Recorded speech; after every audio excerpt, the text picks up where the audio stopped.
On March 8, 1801, in the Kingdom of Hungary, 17-year-old Grand Duchess Alexandra Pavlovna of Russia went into labor. As a member of the House of Romanov and the eldest daughter of Paul I, the Emperor of Russia, she had married the 23-year-old Palatine of Hungary, the Archduke Joseph of Austria. Alexandra was in labor for several hours, all the while being in excruciating pain. It was finally decided that the use of tools was needed when Alexandra no longer had the strength to push, and a baby, a daughter, was delivered. Archduchess Alexandrine of Austria lived only a few hours. Of her daughter's death, Alexandra said, "Thank God that my daughter was now with the angels, without experiencing the misery we are exposed to." After the birth and death of her daughter, Alexandra seemed well enough to get out of bed, but it was soon discovered that she had contracted puerperal fever, a postpartum bacterial infection that was common and fatal at the time. On March 16th, the 17-year-old Grand Duchess died from her illness. A week after her death, her father, Paul I, was murdered, but the family wasn't informed of Alexandra's death until the end of the month. Alexandra's story was tragic, but it was far from the last. And not just that of women of royal houses, but those of a certain royal house, and a certain name. On June 24th, 1825, the third son of Paul I, Nicholas I, the now Emperor of Russia, welcomed a third daughter with his wife. She was named Alexandra, and she was named after her aunt, her father's elder sister, who died 20 years before. Aunt and niece would share a lot more than just their namesake, however. On August 10, 1844, the 19-year-old Grand Duchess Alexandra Nikolaevna went into labor at just 6 months pregnant. She gave birth to a boy, who died not long after he was born, and Alexandra died later that same day. It's suggested that the premature labor was caused by tuberculosis, which she had caught earlier that year right before her wedding, and which she never fully recovered from. There is a memoriam to her in the garden of Peterhof Palace, and her rooms there have been preserved just as they were at the time she died. Alexandra Nikolaevna's eldest brother, Alexander, became Alexander II as the Emperor of Russia in 1855. But 6 years before, his daughter and eldest child, the Grand Duchess Alexandra Alexandrovna, died of infant meningitis at the age of 6. Her parents were devastated by their only daughter's death. Alexandra put a dried flower from her funeral in his diary and marked the page black. The emperor's sister-in-law organized 2 seances with Alexander and his wife Maria at the Winter Palace, where Alexandra had died, in order to contact her. During one of these seances, supposedly, the table rose above the ground and began spinning around and rapping out the words to "God Save the Tsar," which was the national anthem of Russia at the time. Not rapping like the singing rapping, I don't know how to explain it. I'll put it on the screen. People present at the seance, including Alexander, said they felt the touch of ghostly fingers, whatever that means. Alexander also asked the supposed spirits questions, to which they responded by rapping out letters of the alphabet. One of Maria's ladies-in-waiting said that the whole thing was nonsense, and Maria herself refused to attend another seance, not believing who they made contact with was her daughter. Maria was still brought to tears at the mention of Alexandra, even decades after her death. A blue dress of Alexandra's was on display at Winter Palace for 50 years. Alexander and Maria eventually had another daughter, 4 years after Alexandra's death. Her name was Maria Alexandrovna. Going back a little bit to Alexandra Nikolaevna, her mother, Charlotte of Prussia, became the Empress Consort of Russia the same year that Alexandra Nikolaevna was born.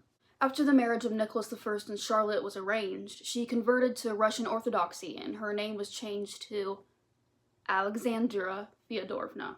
Alexandra suffered from ill health all her life, and it only deteriorated as the years went on. After being married to Nicholas for 25 years and having 7 surviving children together, the doctors informed Alexandra that it would be unsafe to continue having sexual intercourse with her husband. This resulted from several heart attacks that she had suffered. Although Nicholas had already had 3 illegitimate children with 3 different women during his marriage to Alexandra, I'm sure it didn't hurt any less when he took another mistress after the doctor's diagnosis. Over the years, Alexandra had developed a nervous twitch that caused her head to shake, and in 1854 she nearly died, but amazingly recovered and managed to outlive her husband by 5 years. In 1860, her doctors advised her to travel south, since she would likely not survive another winter in Russia, but she decided to stay, saying that she wanted to die on Russian soil. On November 1st, 1860, Alexandra died at the age of 62. Before she died, she supposedly said, "Nikki, I am coming to you." A great-granddaughter of Alexandra Feodorovna and Nicholas I, Grand Duchess Alexandra Georgievna was taking a walk with her friends along the bank of the Moskva River in September of 1891. She was 21 years old and 7 months pregnant with her second child. Alexandra attempted to jump into a boat that was moored on the river, but she slipped and fell instead. She seemed to be okay after the fall, but the next day she collapsed during the middle of a ball and went into premature labor. She gave birth to a son named Dmitri, but she afterwards fell into a coma. While her son survived, Alexandra died 6 days later. At her funeral, her husband, Grand Duke Paul Alexandrovich, had to be restrained as he tried to jump into his wife's grave. The Grand Duke was clearly devastated at the death of his wife and the mother of his children, but he would remarry 11 years later and have 3 more children. In 1856, Grand Duchess Alexandra of Oldenburg married her first cousin once removed, Nicholas I's third son, Grand Duke Nicholas Nikolaevich. Nicholas was known for having many affairs with many different women, and unfortunately, Alexandra was the one chosen to try and tame him. Alexandra was considered plain and preferred a more simple life than to that of a Grand Duchess. She spent her time doing charity work and devoting herself to religion. During their first years of marriage, the Grand Duke didn't seem to mind Alexandra's different lifestyle, and they had 2 sons together. However, things changed in 1865 when Nicholas publicly took a mistress, Catherine Kislava, a 19-year-old ballerina. Nicholas moved Catherine into a house near the palace where he, Alexandra, and his children were living. The Grand Duke and his mistress would have 5 illegitimate children together, and soon him and Alexandra didn't speak to each other at all, only being forced to see each other at official ceremonies. When Nicholas had Catherine and their illegitimate children together raised in status, Alexandra turned to her brother-in-law, the Emperor of Russia, Alexander II. Alexander, however, sided with his brother, telling Alexandra, "Your husband is in the prime of his life, and he needs a woman with whom he can be in love. And look at yourself. See even how you dress. No man would be attracted." Nicholas forced Alexandra to move out of the palace, and accused her of having an affair with her confessor. She had to leave behind her belongings and move in with her parents. Later that same year, Alexandra was involved in a carriage accident, which paralyzed both her legs and her right arm. She was sent with her sons to Italy to seek medical treatment, but her children were soon taken from her by Nicholas. After Alexander II was assassinated in 1881, his son Alexander III took the throne and Alexandra returned to Russia. Alexander III hated his uncle Nicholas and deprived him of all of his posts when he assumed the throne. Nicholas had hoped for Alexandra to die so he could finally marry Catherine, but Alexandra outlived both her husband and his mistress. Alexandra did not attend her dead husband's funeral. She died on April 25, 1900, as a nun of the Pokrovsky nunnery, a nunnery which she founded with her own money. Of her husband of 25 years, she said, "He made me experience things I wouldn't wish on my worst enemy." Going back once again, do you remember the story of Alexandra Alexandrovna we talked about earlier? About how the emperor's sister-in-law organized a seance to contact her? Well, there's a reason I didn't mention the sister-in-law's name then, and that's because her and Alexandra Alexandrovna have the same name. Grand Duchess Alexandra Iosifovna was the wife of Nicholas I's second son, Grand Duke Konstantin Nikolaevich. Alexandra supposedly looked so much like the Grand Duchess Alexandra Nikolaevna, her husband's sister, who died 4 years before, that Alexandra Feodorovna burst into tears at meeting her. Alexandra and Konstantin had a difficult time raising their third child and second daughter, Vera. She would have violent tantrums that became too much for the Grand Duchess and Grand Duke to handle, and so she was sent away to be taken care of her aunt, the Grand Duchess Olga Nikolaevna. This at first didn't change Vera's behavior, and she more than once had to be physically restrained and locked into a room. But Olga and her husband were patient with Vera, and she eventually outgrew her tantrums. Olga and her husband adopted Vera in 1871. After 21 years of marriage and 6 children together, Constantine would have an illegitimate daughter from an affair he was having with another woman. A few years later, he had another affair with another woman who was 20 years younger than him, and they too had a child together, and then 4 more. Constantine put this mistress and their illegitimate children up in an estate near where he and Alexandra lived. In 1874, Alexandra and Constantine's eldest child and son, Nicholas, who was 24 at the time, was caught stealing 3 diamonds from his mother's bedroom. This resulted in him being declared insane and banished to Tashkent for the rest of his life. 5 years later, Alexandra and Constantine's youngest child and son, the 16-year-old Vyacheslav, complained of a headache, and a week later he was dead. He had died from a brain hemorrhage. Alexandra said she had seen an apparition of a white lady a day before Vyacheslav became sick. By 1889, Constantine had suffered 2 strokes and was now unable to walk or talk. He lived the last years of his life confined to a bath chair in a palace with Alexandra, who made sure that he was never able to see his mistress and illegitimate children. Constantine died in 1892 at the age of 64, and Alexandra died 19 years later at the age of 80.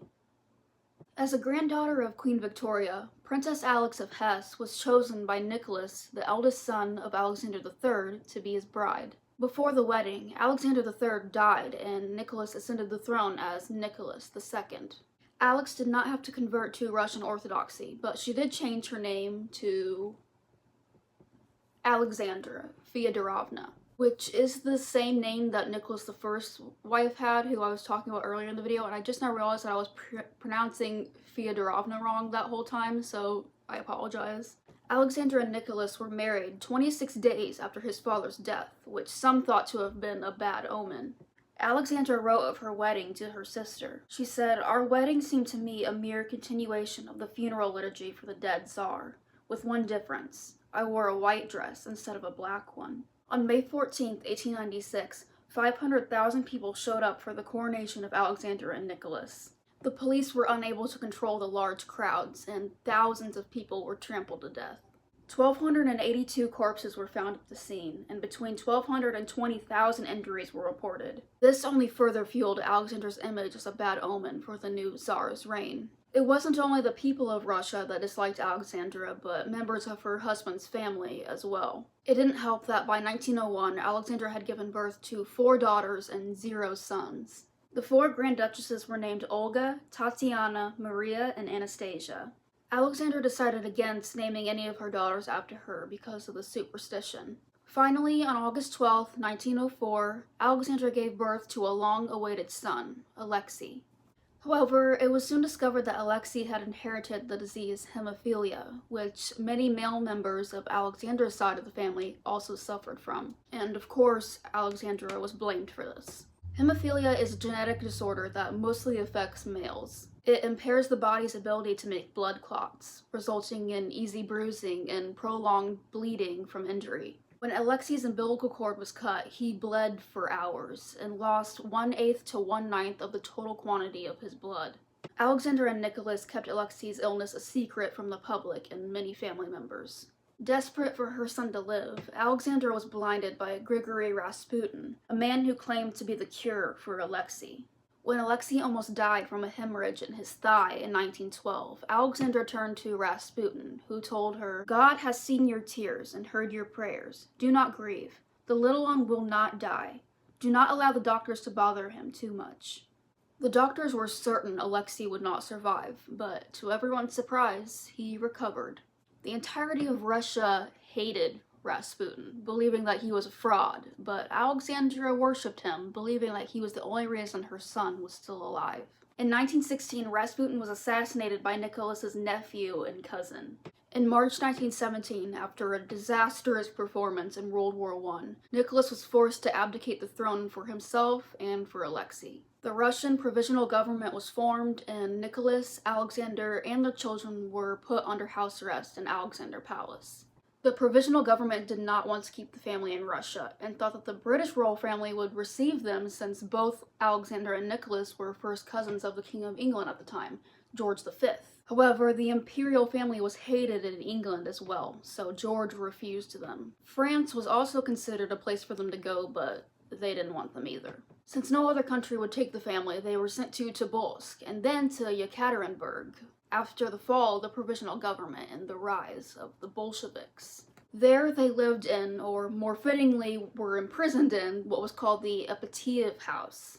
Unlike the provisional government, the Bolsheviks were not at all sympathetic to the imperial family, and now in the Epatiev House they were surrounded by them. When the commander of the Epatiev House, Alexander Avdiv, got wind of any request the family had, his response would be, "Let them go to hell." So clearly the treatment they received at the Epatiev House was drastically different from the treatment they received under house arrest at the Alexander Palace. A new commander to the house was appointed on July 4th, 1918, and his name was Yakov Yurovsky. He decided to make the family's imprisonment a little more strict, and one of the things he did was he made all of them give up their jewels. The family had already suspected that something like this would happen, so Alexandra and her children sewed all of their jewels under their clothes, unbeknownst to Yurovsky.